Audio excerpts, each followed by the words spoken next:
Greetings, ladies and gentlemen. We are counting down the timer to the reveal of Path of Exile 2 0.3 that will go live on August 29th, I believe. I have a few announcements before we get this underway. As I did with the PoE 1 League, I will be creating a private league in Path of Exile 2 0.3. I believe that will be able to be created next Tuesday, 3 days before the league launches. If that's something you're interested in participating in, join my Discord. All information regarding the private league will be shared there, and that is the best way to communicate with other players as well. Now, I want to also mention here that if your interest in participating in the group self-found event with other members of the community hinges on my active participation in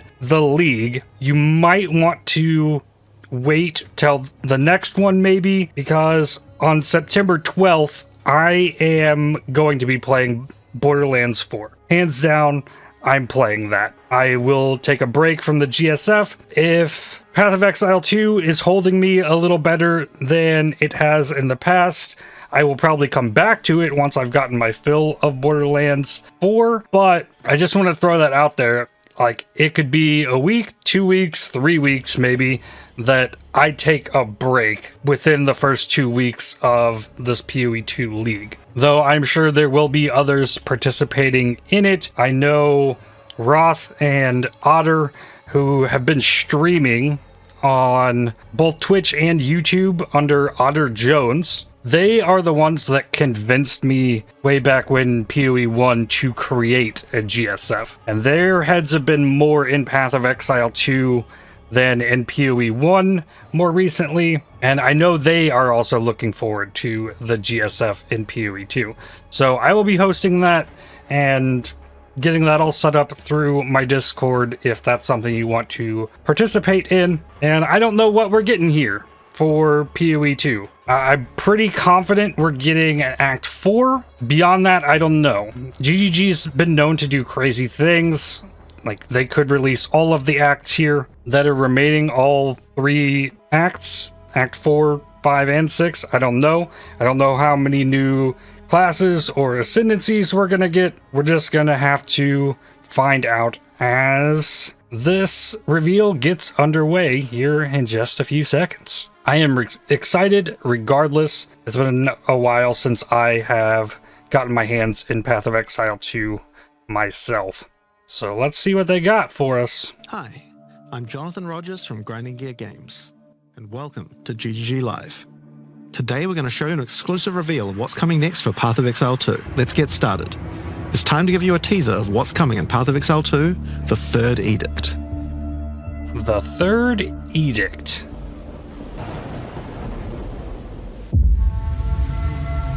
Karui! I have called you here to save our people. To save our way. Over the ages, we have known pain like no other. But we endured, and we became mighty. Now, outsiders dishonor our shores, and we have stood by, doing nothing. Yeah, this is Act 4. Hear my voice, ancestors! Show us your strength! Show us the true way! I understand. Ooh, that's cool. Be still. I open your core. The core, huh? The next way to ascend is also going to be in the Act 4.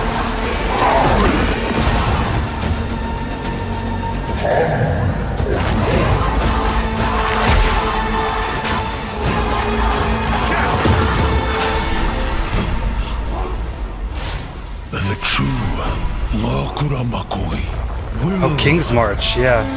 rise. Act 4. 3 interlude acts. 35 new areas, 24 new bosses. This is the one that they showed off at the last Exile Con. Lineage supports, 25 new maps, notable sprinting, new trade system, and Trial of the Ancestors. Okay, and we get the Abyss League. Okay.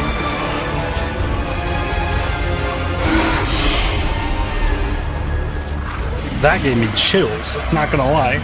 That's exciting.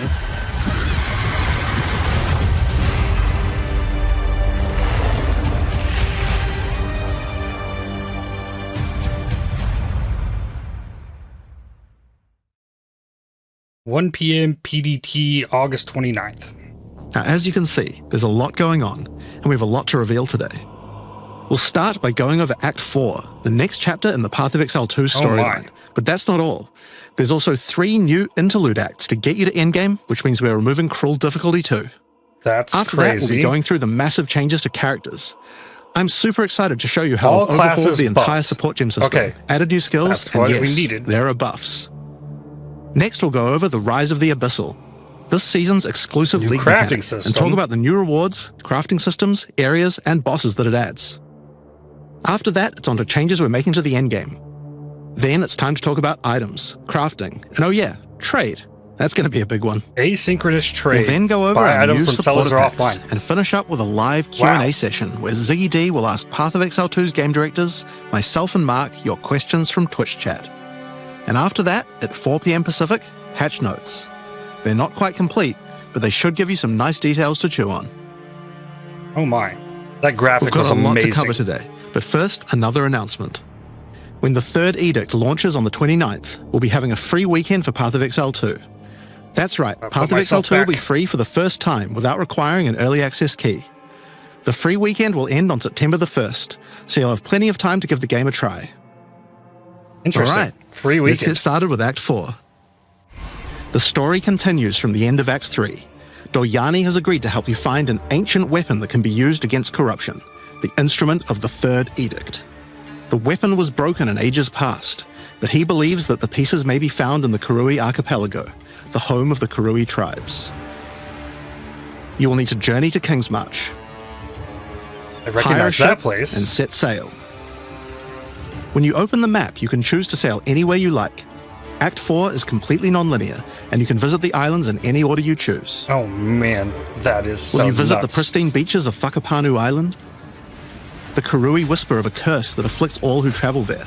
Perhaps it's related to the weapon you seek. Or maybe you will visit the volcanic shores of the Isle of Kin. That looks cool. The Kin have been more restless recently, mining for sulfite and driven by some dark force. Perhaps you will choose to consult with one of the local Karui tribes. Their ancient wisdom could hold clues to finding the Third Edict. I'm gonna go up here. No matter where you choose to go, you will fight dangerous beasts, find fabulous treasures,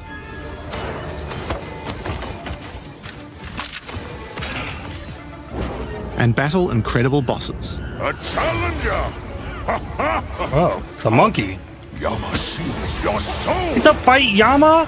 Yo, that's dope. There are 8 islands to discover, each teeming with its own flora and fauna.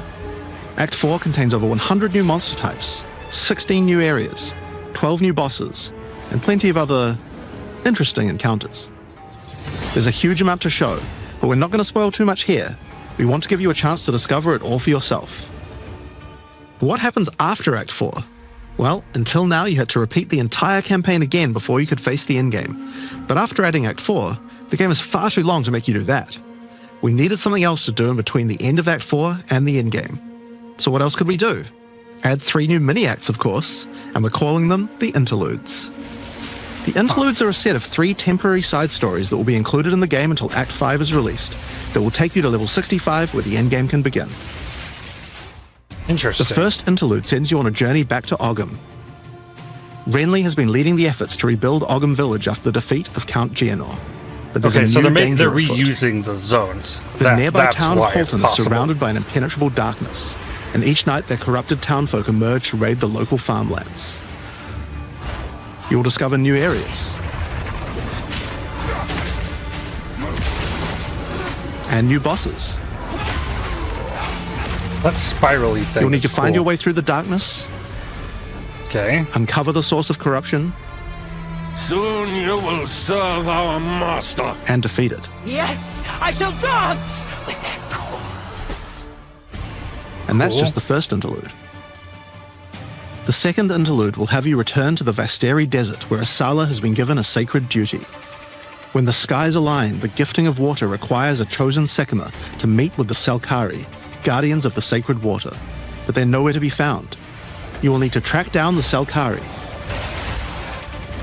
find those responsible for disrupting the gifting, fight even more new bosses, discover the secrets of the ancient ritual, discover new locations, and ultimately help Asala carry out her sacred duty. Now for Interlude 3. As Royal Thaumaturge of the Vaal, Doyani had plans within plans to save his people from the cataclysm perpetuated by Atzeri's lust for power. One such plan involved sealing a group of willing Vaal deep in a great mountain vault near the home of the Asmeri, deep enough to survive the cataclysm. Even though thousands of years have passed, he believes that their descendants may still live, and may be key to defeating the beast. The journey up the mountain will be dangerous. New foes stand in your way. And the further up the mountain you venture, the colder it will become. Explore caves of ice and enter the vault itself. Who can say what you will find within? The interludes are 6 to 7 areas each and generally include 4 boss fights as well. When you put that together with Act 4, that adds up to 35 new areas in the campaign and 24 new bosses. It's worth making clear that the interludes are temporary. When Act 5 and 6 are added, the interludes will be going away. These are side stories after all, but don't worry, the bosses and areas that make up the interlude are all part of the endgame. We're not just going to throw them away. And with that, we don't need cruel difficulty anymore. We do know that it was a pretty big chore to have to play through the campaign multiple times on each character, and this was a huge reason that the campaign could feel like a bit of a slog when playing through again. But we do also have another new feature to address that particular concern as well. Sprinting. So let's talk about sprinting. In 030, when you hold down the dodge roll button, your character will go into a sprint after they finish the roll. This is available on all character classes, and there's no limitation on how long you can sprint for. The primary purpose of this feature is to make navigating areas faster when out of combat. Because of that, if you do take a hit while sprinting, you'll fall to the ground. Okay. The best idea is to use a skill when you see monsters. That'll break you out of the sprint so you can engage with no danger. If you do need to run away from monsters, just hold spacebar. You won't be vulnerable during the roll, and you're faster while sprinting than basically any monster in the game, allowing you to retreat from combat. Cool. Sprint is a pretty significant change to PoE 2's gameplay. What I like most about it is that we can accelerate the pace of the game for those who want that, without having to compromise on PoE 2's more visceral combat systems.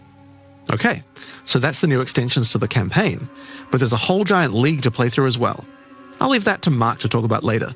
And that's because what I want to talk about now is the new stuff for your characters.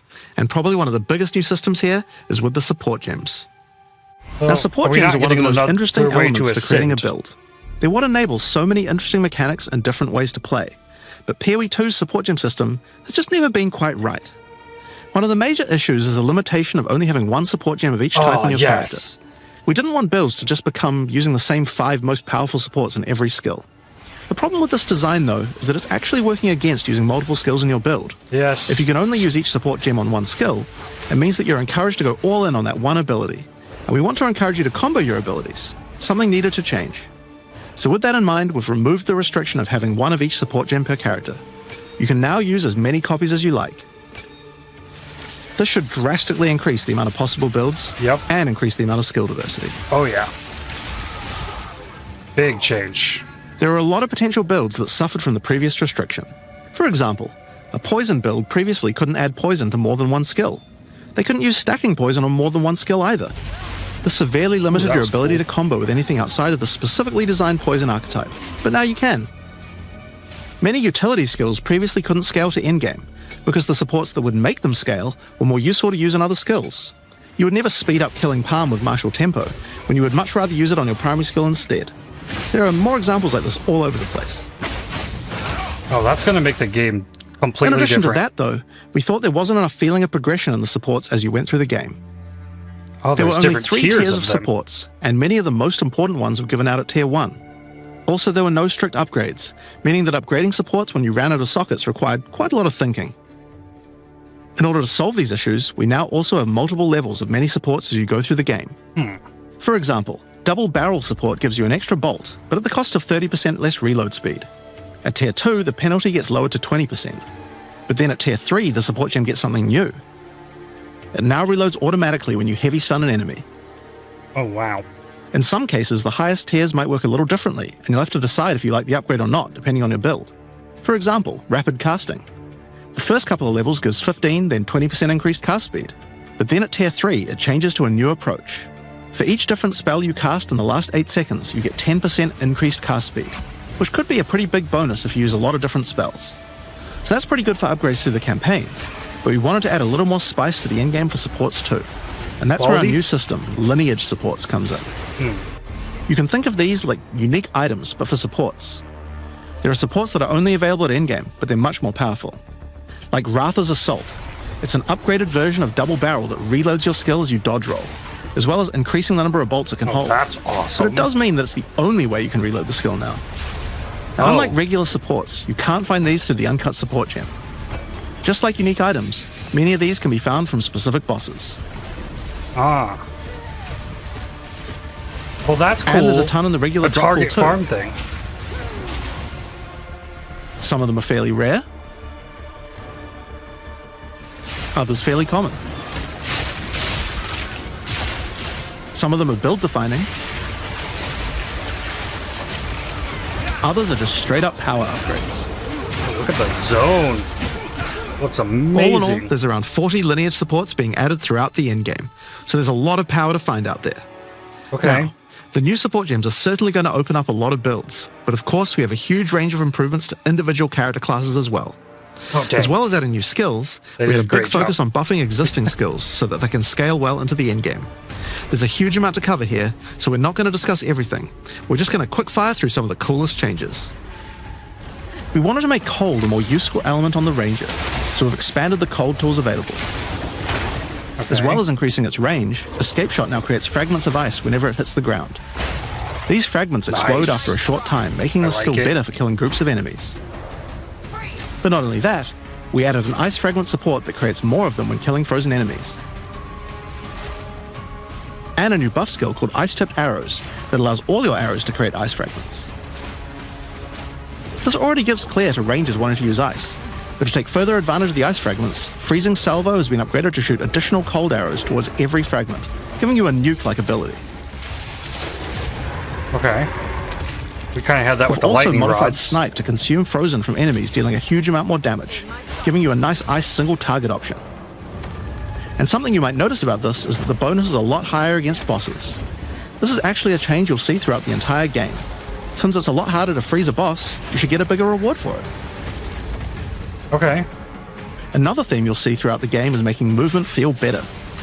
Toxic Growth is a skill that was pretty cool, but a bit annoying to use with the jump that it had.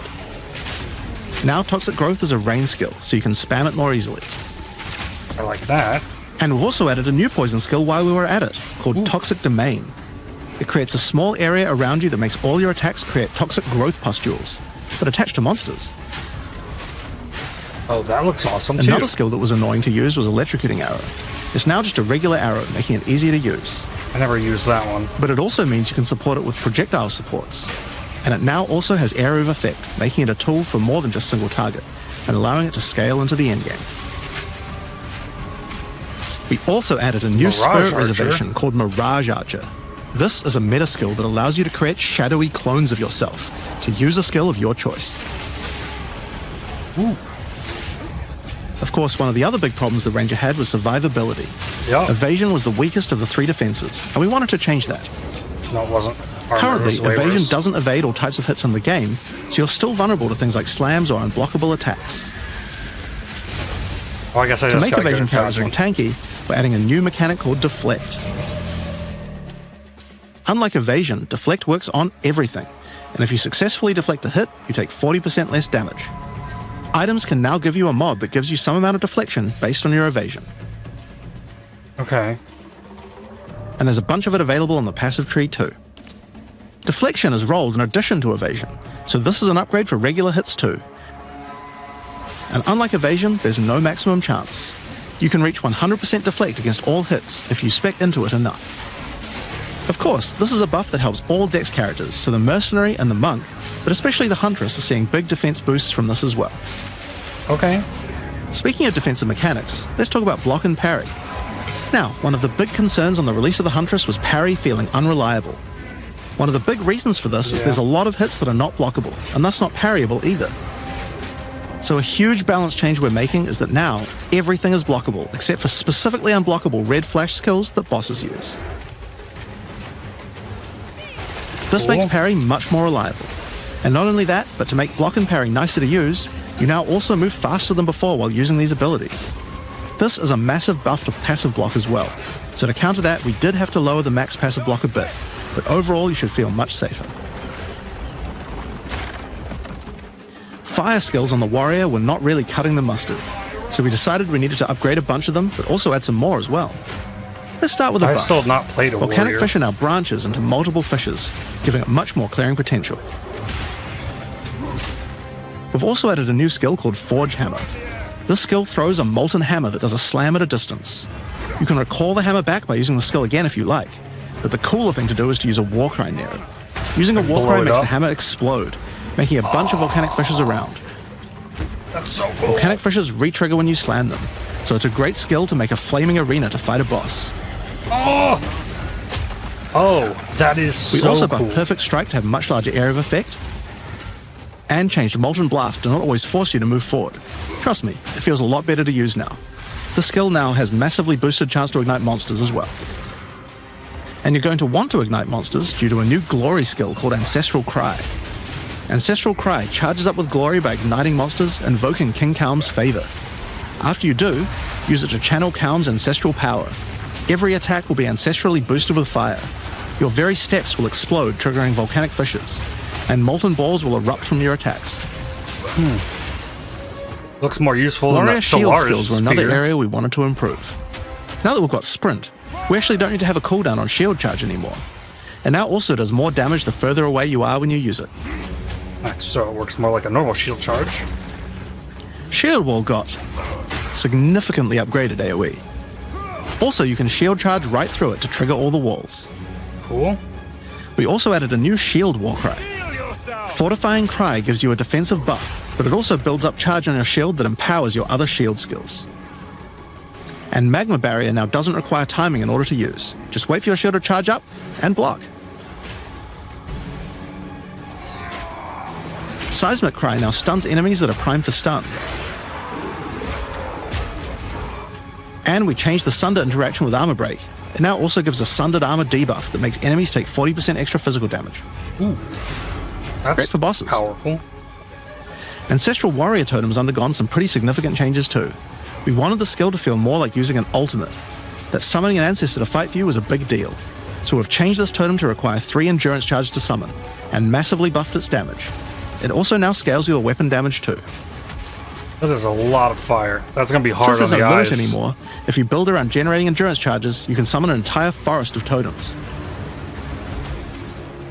In order to make that easier, we added some new sources of endurance charges. There's now a support to make Perfect Strike generate charges, and a support for generating endurance charges from heavy stuns as well.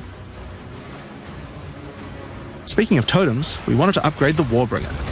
Among the other changes we've made to this class, Answered Call now gives an extra totem, and the spirits have just been generally buffed in many ways.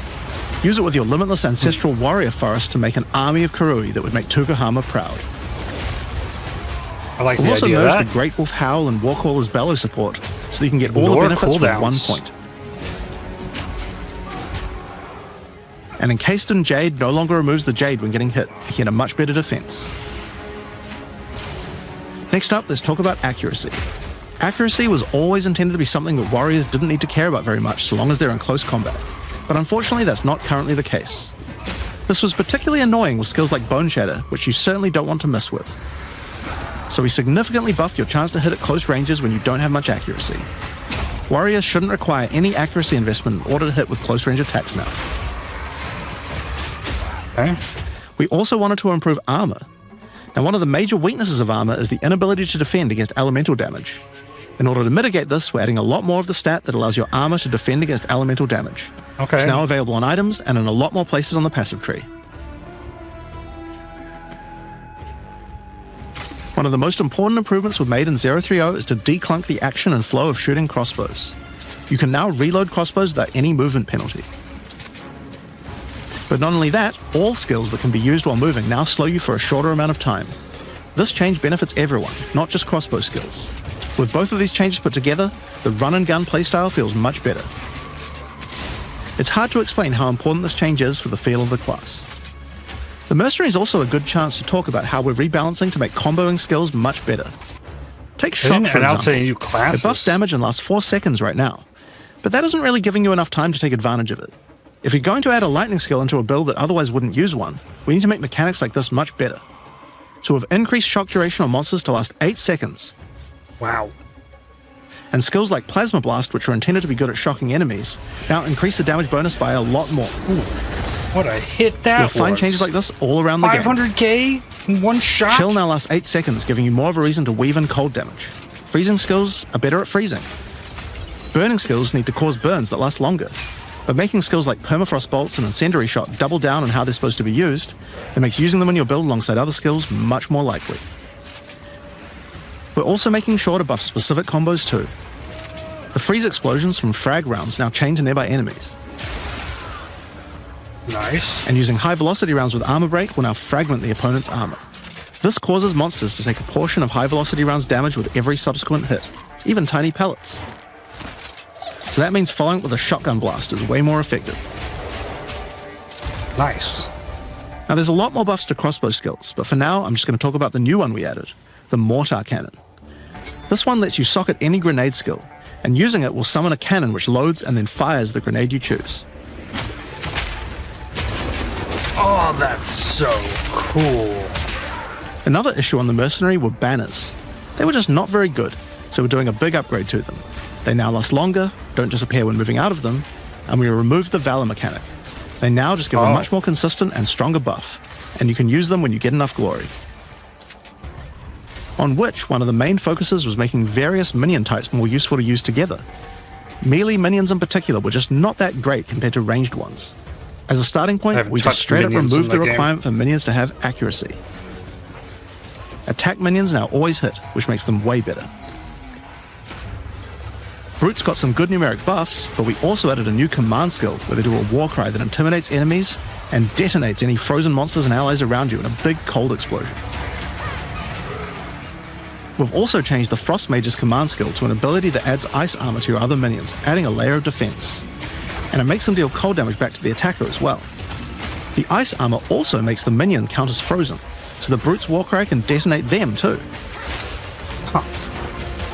Unearth was changed to work on corpses of your dead skeletons, allowing you to summon the minions more easily in boss fights. Well, that's and they also got a new jump ability, allowing them to get into combat faster. Ray's Spectre was also feeling pretty weak for the spirit cost they have.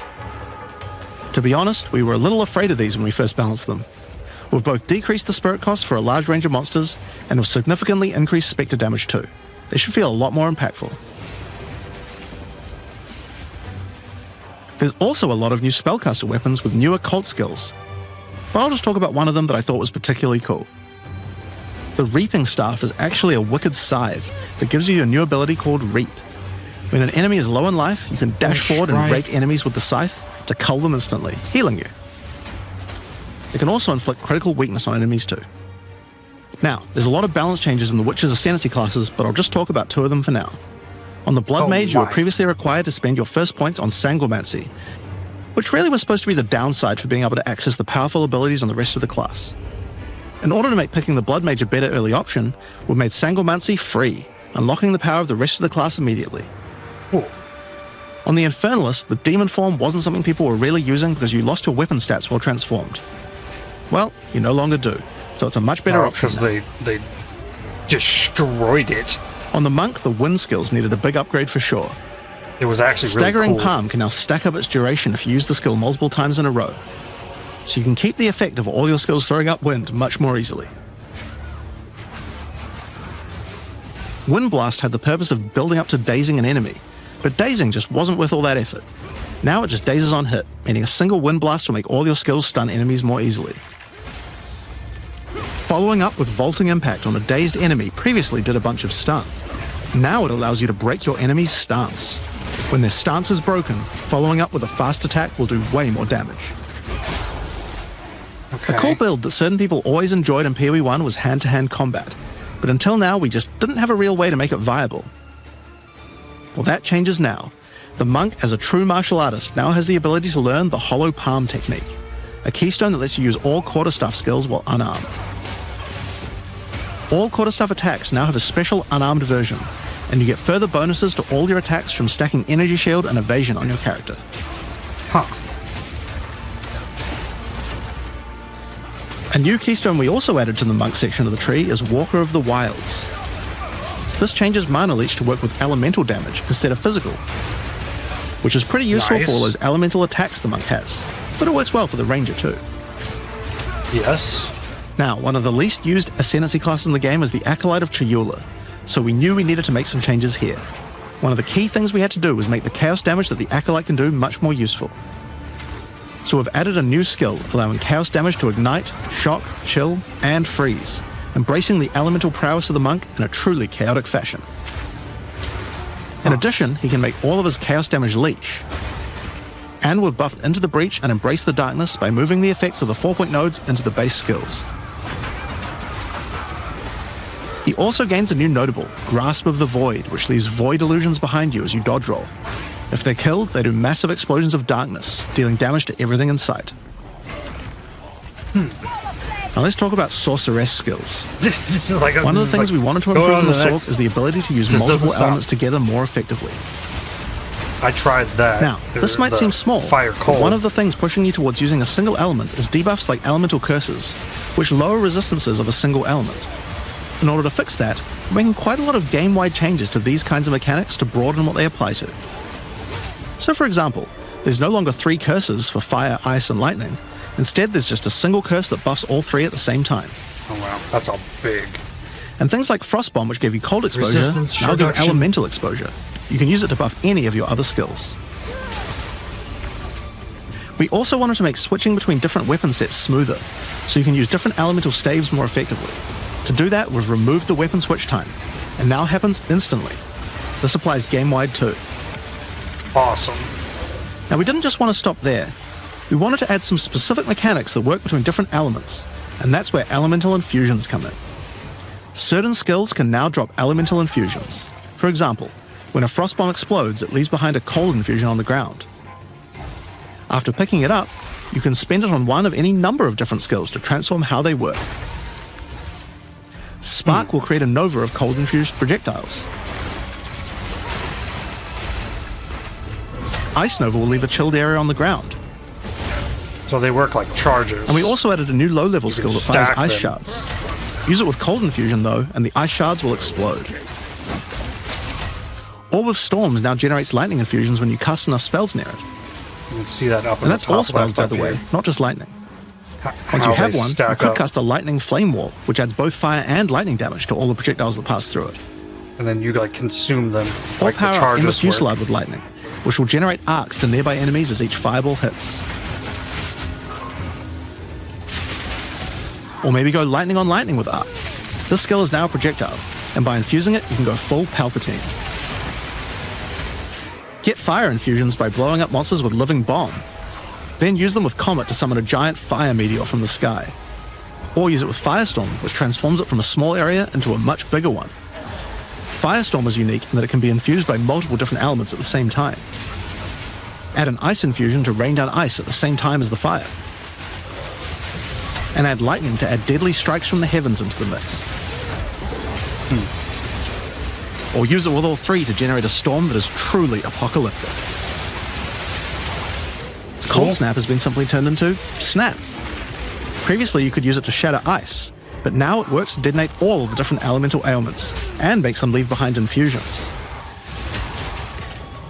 And just like how you could previously use it on Frostbolt, you can now also use it on Orb of Storms and Solar Orb to detonate those as well, which means you can create many infusions at once. We also have a Spirit Reservation skill, and a support gem to help generate them too. On the passive tree, we've added quite a few new keystones to the Sorceress section.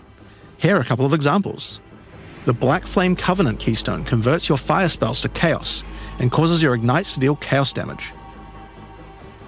Your fire spells and ignites will also turn purple.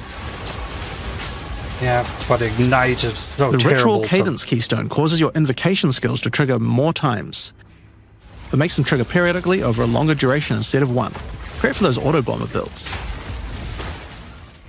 Now, in addition to skill changes, we've added a lot more options for the passive tree for each class. Overall, there are more than 100 new notables on the tree, usually around 20 per class, along with smaller clusters as well. Check out the old version, and here's the new version. It's a lot more dense, and there's more interesting nodes than before. Now, we probably can't go through too many of these in the livestream, so I'll just show you one from each class's area of the tree. We tried to be a lot more thematic with the new nodes, so for example, the Molten One's Gift. It lets the benefit of Armor Break apply to your fire damage. Or how about Last Stand, which gives you lots of stats as your situation becomes more and more desperate. A lot of these have themes aligning with Ascendancy classes. Like for the Gemling Legionnaire, for example. You have crystallized immunities, which makes you immune to different status ailments depending on which support gem color you have socketed the most.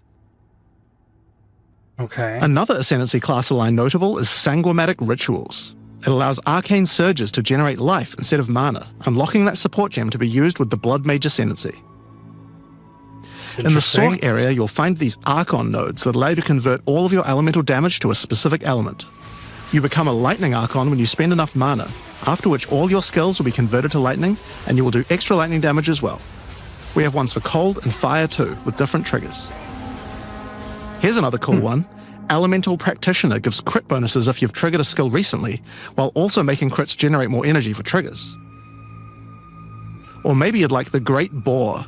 It gives you a reason to stack dexterity to make you tougher, giving a bonus to life and stun threshold. Or like the that. Cunning Fox. It straight up gives you 5% quality to all your gems. That's also Now, another very major strong. change is attribute requirements. We felt like players probably had a few too many nodes and attributes, and not enough in interesting passives. So we lowered attribute requirements by 25% across the board. Fantastic. That means you'll have more points to spend on interesting notables rather than just needing to allocate more strength, dex, and int. Now, there are way more changes than just these. These are just some of the cooler ones we wanted to show off, but I'd say that's just about enough for now. We're not even half done yet. So I think it's time that we talk about the League, the rise of the Abyssal. And to do that, I'd like to hand things over to Mark. As you just saw, even though there are major changes to the campaign for this update, we want to make sure that every time you come back for an expansion, each area feels different with something extra going on. It is really important to make sure your experience when returning between expansions is fresh and filled with new content, and the way we did this was through leagues. Every expansion we make has a league, which not only has a fresh economy, but also has new content exclusively available in that league. So, let's delve into the details of what Path of Exile 2's first official league is bringing to the table. The Abyssal are a race that have mastery of forbidden magics and necromancy.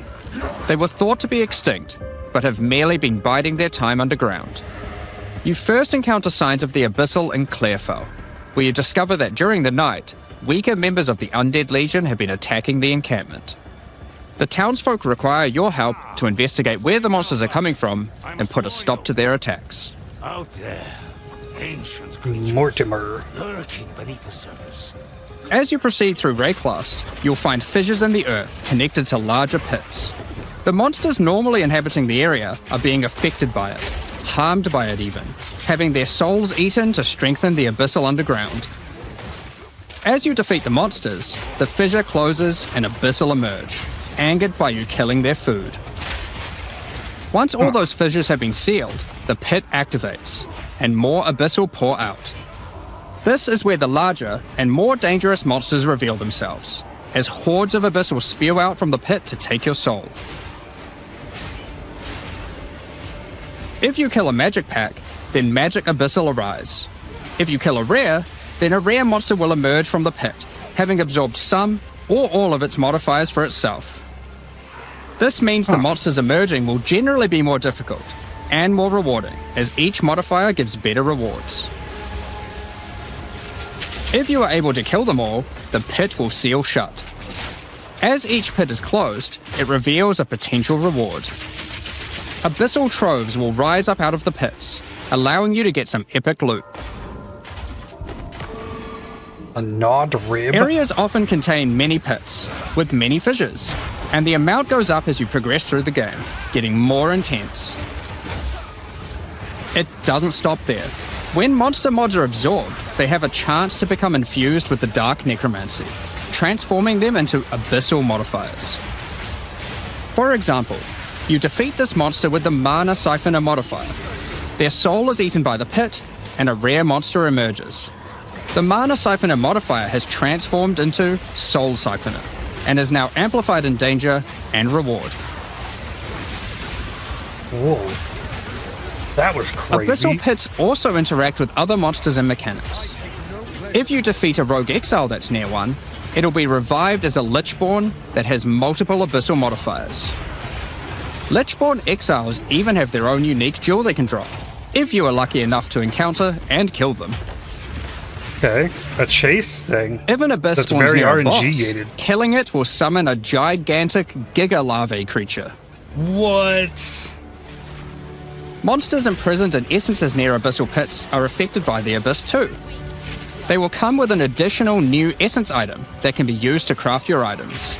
Essence of the Abyss? So, that's your bread and butter of the Abyssal League. Kill surface-dwelling monsters, kill the emerging Abyssal, close the fissures, overcome pit encounters, and reap the rewards. There's a lot more to this league, however. As you complete Abysses, you can find ancient pieces of bone, preserved from the remains of fallen Lichborn. These are one of the many rewards for your mission to seal the pits. Desecrates a rare weapon or You quiver. can use this on a rare item to imbue it with Abyssal magic, adding a special hidden modifier to your item. But how do you reveal it? In Act 2 of the campaign, you'll encounter a new area. This area is overrun by the Abyssal and the Lost Men. After clearing through this area, you'll find the Well of Souls, a giant cavity with a massive vortex of souls swirling beneath you. Okay. So how do you reveal the mods on your Abyssal-infused items? Obviously, just throw them in, right? Yes, that's exactly what you do. Before throwing it in, you are given the option of how you want to transform it, in the form of a choice of 3 different modifiers. Once you've chosen your desired mod, throw it in, where it will absorb the power of the souls, and the ominous creature will then retrieve it for you. These modifiers can be ones from the core mod pool, all the way through to specialized modifiers that cannot normally appear on items. During the campaign, you can use it as a way to more easily add useful existing mods, but during the endgame, there is a whole set of new and powerful mods you can add to your items. Like this mod for crossbows, that allows you to place an additional ballista totem. Or this one that adds spirit to your staff. Or this one that allows you to generate more combo with your quarterstaff skills. And speaking of endgame, you can also use the system to craft waystones. With a preserved vertebrae fused into your waystones, you can get some new modifiers that push difficulty and rewards to new heights. Here are some examples of those mods. You always get a choice of 3, so you can avoid anything you don't think your character is capable Mana of. siphoning ground. With this modifier, Yikes. the natural inhabitants of the area are all spawned near abysses, and there are up to 9 additional abyssal pits in the area, making it just a full-on abyss ruckus. Or this one, which causes the final abyssal pit in the area to always result in a boss encounter, be it either one underground or one that emerges out. There are dozens of these waystone modifiers in total you can get from this crafting. That covers the new crafting mechanic. Players and their minions deal no So what's damage left? for Well, 3 out of 10 we talked seconds. about how when closing pits you can rid get of it. abyssal troves. Take it away. But sometimes when closing an That abyss, is awful. you'll reveal an underground mod cavern is that leads to the abyssal depths. trash. After jumping into the depths, you'll find an abyssal city, swarming with legions of the undead. When underground, every single rare abyssal enemy will have an abyssal modifier. And at the end of the dungeon, you'll even find a rare with a more powerful Lichborn modifier. Once you're able to defeat this powerful rare, you can also find some nice rewards. Greater Aside from the augments? entire area being valuable due to the abyssal modifiers on the monsters, it has its own specific drops too. One example is a set of lineage supports that can rarely be found in these depths, like Kurgel's Leash. This support empowers both you and your minions when you command them, granting unholy might to you both. Another depth-specific outcome is a set of omen-like items that amplify your abyssal crafting. Additionally, we're adding some new socketables that can drop from the abyssal depths. Take Ulaman's Gaze, which can be socketed into your armor. These are a bit special Lucky crits in that you against can only have parried one enemies. equipped at a time, but give some pretty powerful effects. Think of them as almost a unique socketable for Yeah, your equipment. that is really good. In the endgame, where you can still find depths, you also start to find a different type of underground chamber. In these areas, you'll find an ancient spire, a device being used by commanders of the abyssal factions to plunge Rayclast into a lightless void. Your goal is simple: kill this commander and destroy the spire. There's a lot of life on that boss. There are 4 bosses in the Abyss League, Oh, and there are some Darkness pretty Enthroned. cool uniques available from them. An example is this belt, Darkness Enthroned. It has 2 sockets, but hold on, socketables don't work on belts. Well, this belt has a special mod that allows it to count as a different slot for the purpose of socketables. Okay, so there's This one, for example, counts as a helmet. different types. I kind of want one that counts as a body armor. I wonder how rare that one is. You can also find this unique jewel, Undying Hate. This jewel transforms part of your passive skill Oh, tree God. into an abyssal version, and has multiple depths.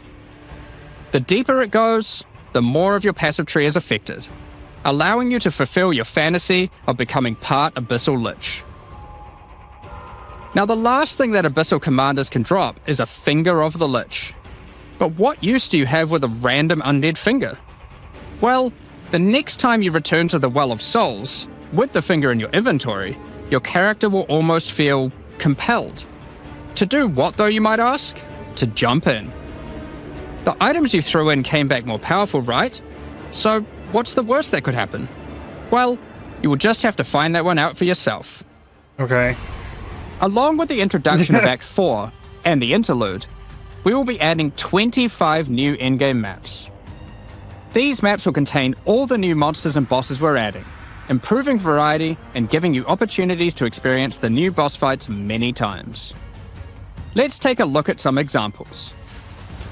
Rock Pools is a map where you explore a shallow rocky coastline, surrounded by coral and filled with sirens. At the end is a giant Goblin King boss, ready to eat sulfite and squish you like a bug.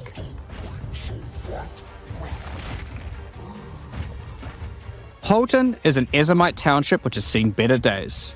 Explore and clear the township to find a gothic, Reaper-like boss, with the ability to manipulate storms and fry you with both lightning and wither you with chaos. Given some of the new bosses added are a bit more epic, such as the Act boss and final bosses of each interlude part, it would be a bit of a waste to just use them as regular map bosses. Whoa. Blood Priest, Instead, like, we'll sucked be adding life some from the new other? mechanics to the Atlas that use them. These start appearing pretty fast into the endgame, and will help bridge the gap until you do your pinnacle bosses. I still hate this In the sprawling desert biome, you can encounter a wild sandstorm. 3 maps around the sandstorm contain a device you must activate. Upon doing this, the sandstorm's magic is disrupted, revealing the map inside and allowing you to access it and find the cause. This presents itself in the form of a boss, similar to the existing Citadel bosses. This boss is a Faradin Swordmaster, who has been blessed with the power of a time gem, allowing him to take his swordsmanship to the next level by replicating himself, maneuvering rapidly, and severing the fabric of time itself with his powerful slashes. In the water biome, you'll encounter a giant maelstrom, where one of the maps surrounding the water biome connects to it, but the connection is obscured. You must run the maps nearby, hoping to find a beacon, which will remove the maelstrom and reveal the connection to that map. Another example is this Vaal vault in the mountain biome. But how do we get inside? Running the adjacent maps to it will yield a key, which you can then use to gain access to this vault. Or, you could just trade for one, I guess. Use the key to dispel the powerful force field surrounding it, leading to the Vaal Elite and their rewards inside. These all contain Uber versions of the Act 4 boss, and the bosses at the end of each part of the interlude. And each have their own exclusive drop pool of new lineage supports, which, as Jonathan spoke about earlier, are powerful support gems that modify your skills in pretty crazy ways. As an example of a lineage support which can come from the Faradin Swordmaster mentioned earlier, we have Garo Khan's Resolve, which causes your critical strikes to fork, but requires some mobility on your part to properly enable. From the boss sealed in the Vaal Vault, we have Paquate's Pact, which supports your war cries, causing them to inflict massive amounts of corrupted blood at the cost of your own life. Additionally, some maps can now spawn summoning circles, a room resembling an Ezomite henge. Activating this henge will spawn bosses. It's as simple as that. We'll also be making changes to how affixes and waystones work, as the current prefixes equals good, suffixes equals bad iteration isn't quite hitting the mark. We tried something new here in Path of Exile 2, but after seeing the feedback we decided we actually liked what we had in Path of Exile 1 more. Like Path of Exile 1, each affix will now be both difficult and rewarding. Waystone mods now grant an increase to the number of waystones dropped, and an additional specific upside attached to it. This means as you roll your map, they will continue to get more difficult and more rewarding, and allow you to customize the difficulty and rewards of your maps better. For example, the Frostbitten mod, which causes enemies to deal cold damage, also increases the rarity of items dropped as its upside. Whereas the Of Venom suffix modifier, which causes enemies to poison on hit, has the upside of granting increased pack size. Some maps will end up having a lot of rarity, some a lot of pack size, and others will just have a mixture of everything. Due to now having more modifiers granting difficulty, we will of course be reducing the difficulty per modifier to account for this. So, that's your Atlas, maps, and waystones, but what about Breach, Ritual, Pinnacle content, and others of the sort? We're making some changes around this too. The first change is that you'll now be able to invest 2 points into your specific League Atlas trees before having to run the Pinnacle content. There will be a specific objective for each type of content which grants you those points. For example, in the case of Delirium, it's simple. My eyes You just need to find and kill one of the bosses in a just map, looking at Omniphobia or once. Kosis. The rest of the points for each content come from the Pinnacle content, but we're making some changes to accessibility here too. Currently, access to most Pinnacle content requires the same key at the easiest and most difficult version of the content. This creates a negative feeling where at lower difficulties, instead of wanting to run the content, you're often better off just selling it to someone who can run it at maximum difficulty. To address this, each content will now drop splinters, which will not form into singular items. Instead of using the singular combined item in the Realm Gate, you can now just bring your splinters. I see. Upon inserting the splinters into the Realm Gate, an interface will appear, allowing you to pick your difficulty, and you'll notice each difficulty has a different entry cost. This means if you want to run easier difficulties, it costs less, which also allows you to run this content much sooner into the endgame. Because these encounters now just require splinters, their corresponding atlas tree no longer affects the difficulty of them, and has been changed to purely affect the content and maps on the atlas. Nice. The Arbiter of Ash works a bit differently. Instead of requiring splinters, he still needs crisis fragments. I still only We attempted now this have fight only two once. difficulties of the Arbiter. The first, requiring the existing fragments obtained from citadels. The second, Uber Arbiter, requires calamity fragments. These come from citadel bosses also, but only once you've allocated the maximum number of points in your boss atlas tree, ensuring those citadels are at their highest difficulty level. Since we're talking about pinnacle content, we also felt that the leveling curve in the late game was a bit too steep. We've smoothed this out a bit so that it's easier to get to the mid-90s. We've also added some new in-game unique items. Let's take a look at a couple. Thunderfist is a pair of gloves that grants Crackling Palm, a skill which empowers your unarmed attacks, granting the ability to call down the storms themselves on enemies you hit. Put simply, literally every monster you hit with your unarmed skills will be struck by powerful lightning. Pair this with the aforementioned Hollow Palm technique to embrace your true unarmed prowess in combat. Another unique we're adding is Henekura's Sight. Equip this amulet to be granted the power of the Mother of Death herself. This is reflected by granting you a skill called Foresight. While you have Foresight, your dodge roll no longer avoids hits. But instead, being hit while dodge rolling restores you to full life and makes you unable to die for a brief period of time. You'll notice when this does occur, a copy of your character appears and takes the full damage. This is you seeing that future, as if you hadn't been wearing the amulet. Interesting. Ultimately, your in-game experience should be more streamlined. With new content to find, you'll be able to invest in your atlas trees sooner, engage with pinnacle content faster, have less FOMO running said pinnacle content, reach higher levels easier, and do all of that while finding many new chase endgame items. Talking about finding items is one thing, but what about crafting them? We've taken a step back and looked at some of our crafting systems to make some notable improvements. Let's start with essences. So basically, Which Path of suffered from Exile an 2 is issue a where the different regular game now. essences were effectively useless and didn't give players the tools or excitement that a crafting system should provide. To alleviate these concerns, essences are being changed in a few ways.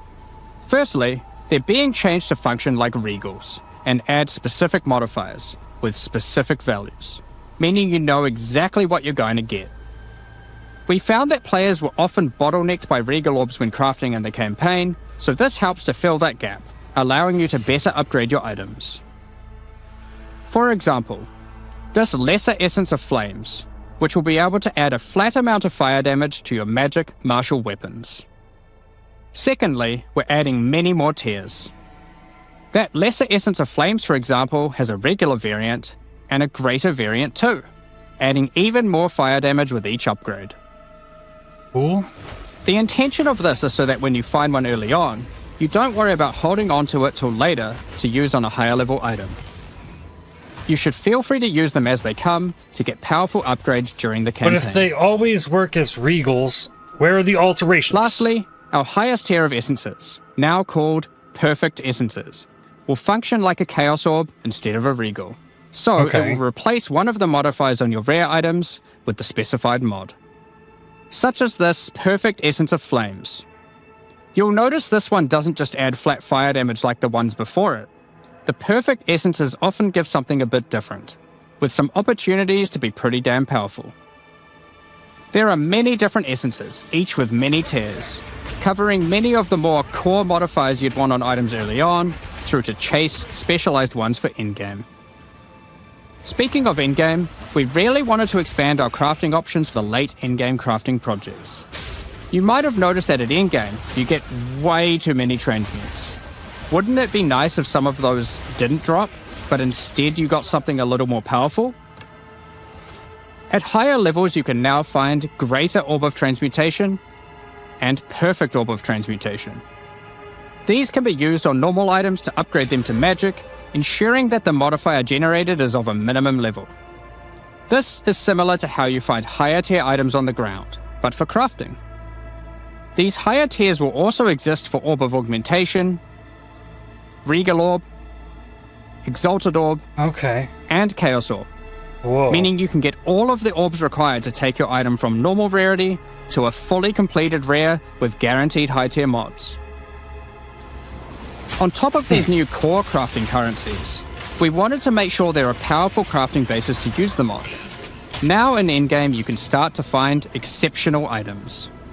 These are items that drop at normal rarity and are perfect for your from-scratch crafting projects. They can come with extra quality, up to 30%, or an additional socket to use your crafting socketables in. Interesting. And yes, they can be corrupted for yet another socket. You can also get exceptional unique items.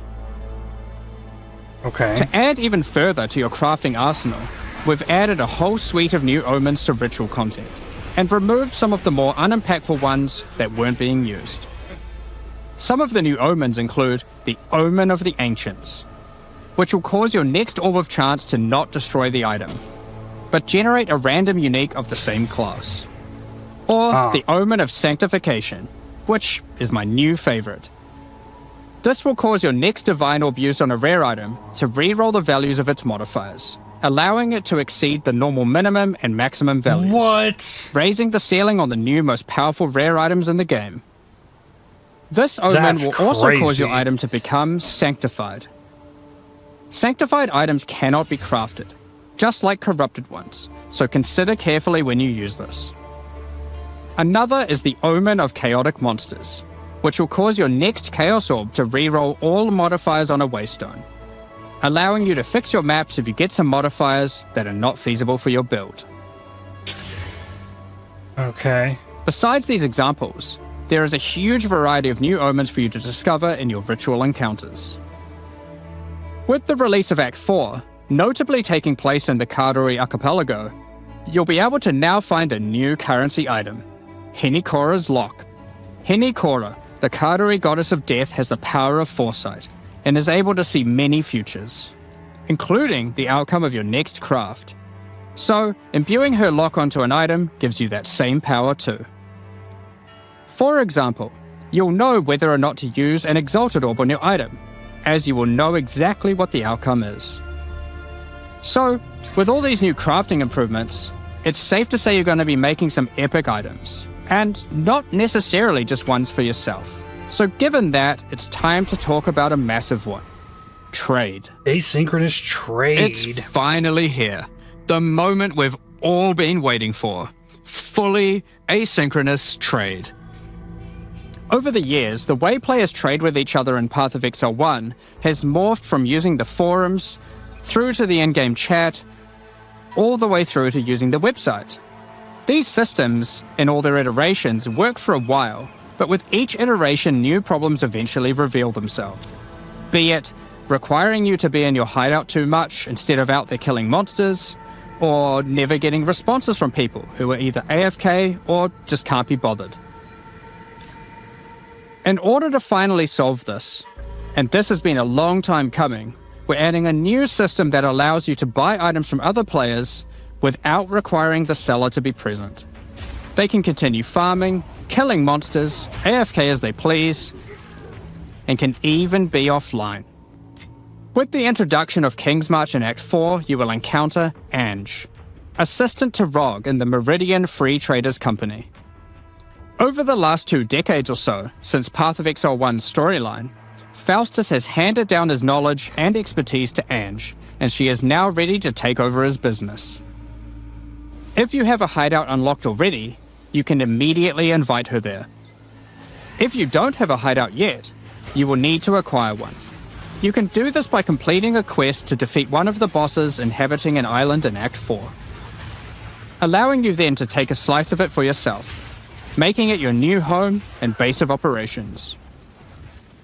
Once invited to your hideout, she will now serve as operating your currency exchange, but also serve as the figurehead in your new trading empire. So, how does this new system work? In the existing trade system, you would list items for sale in premium stash tabs. And then when someone wanted one, you'd have to take it out for yourself and trade it to them. Now, instead of using those, you can give your items to Ange so she can sell them for you.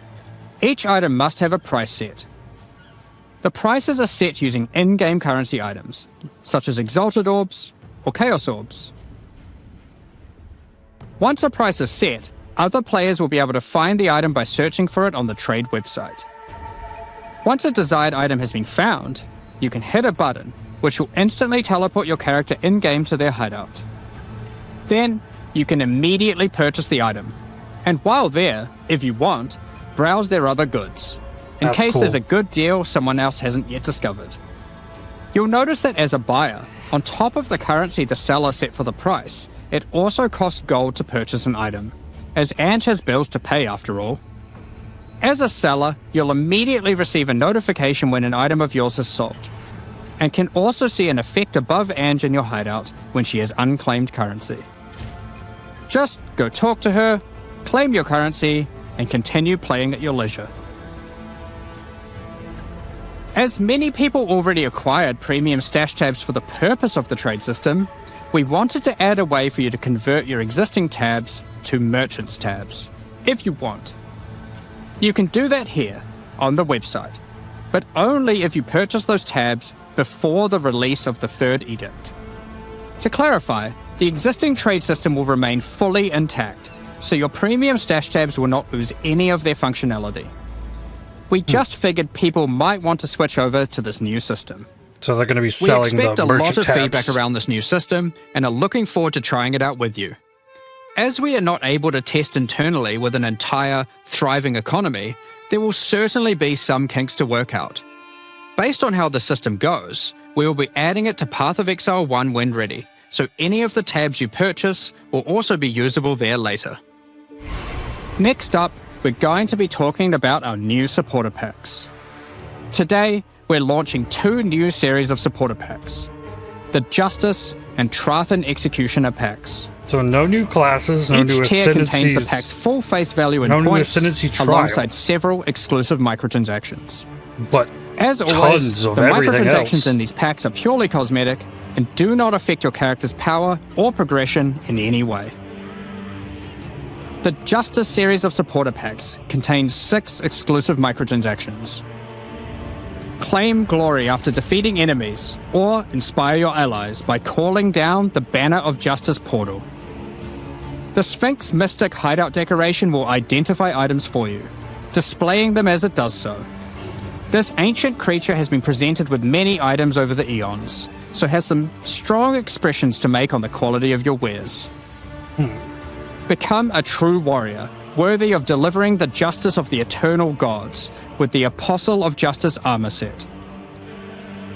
This armor set also comes with a matching back attachment containing a set of scales to measure your worth. With the Apostle of Justice finisher effect equipped, the Goddess of Justice herself will appear to decide on a verdict for slain unique enemies. Witness as she decides the fate of your slain foes. Will they ascend to be amongst the gods, or be banished to the underworld? The Griffin fledgling pet will be your courageous companion as you journey throughout Rayclast.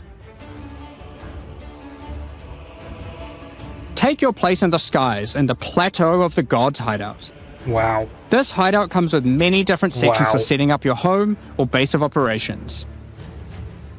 In order to travel between them, you simply just need to walk off the edge. Like a true eternal god, you can float between the mountains on the clouds themselves. The Trathan Executioner pack series also contains 6 exclusive microtransactions. The Trathan Executioner finisher effect is a brutal display of Trathan might, crushing slain Wow. unique enemies as if they were bugs beneath your heel. As a Trathan Executioner, you're the perfect master for the ever-hungry carrion raptor pet. It has taken a particular liking to the taste of other pets, and at your command it will swoop down and eviscerate them, proceeding to satisfy its hunger by feeding on their corpse. Oh, that's The Amazing. nobles of the 4 major Trathan houses had their mercenaries, but if their hired hands became notably irritating, they'd have to call in the Trathan executioners. You can now embrace their methods and become brutality incarnate with the Cruel Trathan Executioner armor set. The matching Cruel Trathan Executioner cloak will shroud you in scarlet as you crush the skulls of your enemies and leave a trail of blood behind you as you build up a kill streak. Or use the alternate variant to simply put a skeleton on your back. Be bathed in blood as you mutilate monsters with the Cruel Trathan Executioner character effect. The swirling blood increases in volume as your spree of slaughter continues. Both this effect and the cloak use the same kill streak for tracking how much blood is shown. After a long and tiring day of executions, enjoy a relaxing game of dice with the Goblin Gambler's Hideout decoration. They'll definitely be playing fair, right? The Pulverizer map device brings a horrid efficiency to punishing the damned of Trathis. Each map you open will execute the next victims. This map device in its true ruthlessness tracks the total number of monsters killed, your kills per second, and your largest kill streak up to the point of the map being completed. This is then displayed on a leaderboard so you can take a measure of you and your friends' violence at the end of each map. Additionally, any microtransactions from the supporter packs will be made available for use in Path of Exile 1. That's enough about cosmetics. Okay. Let's get into the Q&A. But firstly, I want to give a huge thank you for your ongoing support. We're just about to start the Q&A with Ziggy D. Afterwards, at 11 AM NZ time, or 4 PM Pacific, we'll post Path of Exile 2, the Third Edict's patch notes. With the release at the end of next week, our community team will be posting crucial information you need for the release. Keep an eye on the news. Thanks for joining us today and checking out our latest developments. We're looking forward to seeing your experiences with Act 4 and its new bosses, fighting the Abyssal, trying new builds, and crafting new items. Alright, I'm going to cut the video here. I'm sure this Q&A will get uploaded to YouTube. But oh my goodness, that was so much stuff. It's kind of mind-blowing. Like, they buffed everything, new support gems, new keystones, new crafting stuff, new jewels, new support gems, they got new currencies, and it's a lot. But I'm looking forward to jumping into the new league, so I will be putting out videos for that coming in just over a week. But with that, I'd like to thank you for watching. If you enjoyed this video, definitely hit the like button as it really helps the channel out a lot. Subscribe to make sure you don't miss more videos from me. If you'd like to help support my channel, please consider using the super thanks, the heart icon just below the video, or by joining to become a member. And I'll see you on the next one. Cheers.